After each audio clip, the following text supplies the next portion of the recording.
ባለፈው አንዱ ኮሜንት ላይ ምን አለ?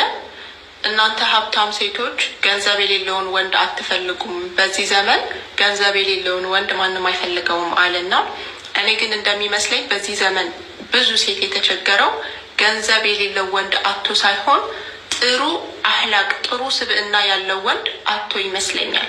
እንደኔ አንድን ሰው ስታገቡት ነፍሳችሁን እንደ መስጠት ነው ለዛ ሰውና ይሄ ነፍሳችንን የምንሰጠው ሰው ደህንነት እንዲሰማን ያደርገናል ወይ? ታማኝ ነው ወይ? እውነተኛ ሰው ነው ወይ? ረህማ አለው ወይ? ጥሩ አህላቅ አለው ወይ የሚል ጥያቄ ነው የሚያስነሳው በአሁኑ ዘመን በተለይና ጥሩ አህላቅ ያለው ሰው ከገንዘብ በላይ ውድ ሆኗል በዚህ ጊዜ።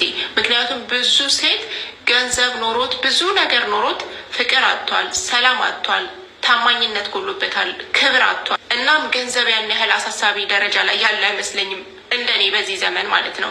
አንተ ጥሩ አህላቅ ያለህ ወንድ ከሆንክ ጥሩ አህላቅ ያላት ገንዘብ ቁሳቁስ ምናምን የማያስጨንቃት ሴት አንተ ካለህ አንተ ባለህ ትንሽ ነገር ተብቃቅታ ትኖራለች አብራ።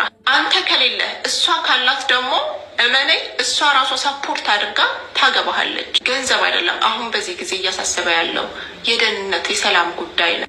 ገንዘብ እኮ ተሰርቶ የሚገኝ ነገር ነው። ጥሩ አህላቅ ግን ከምንም ነገር በላይ ውድ ሆኗል በዚህ ጊዜ ይመስለኛል።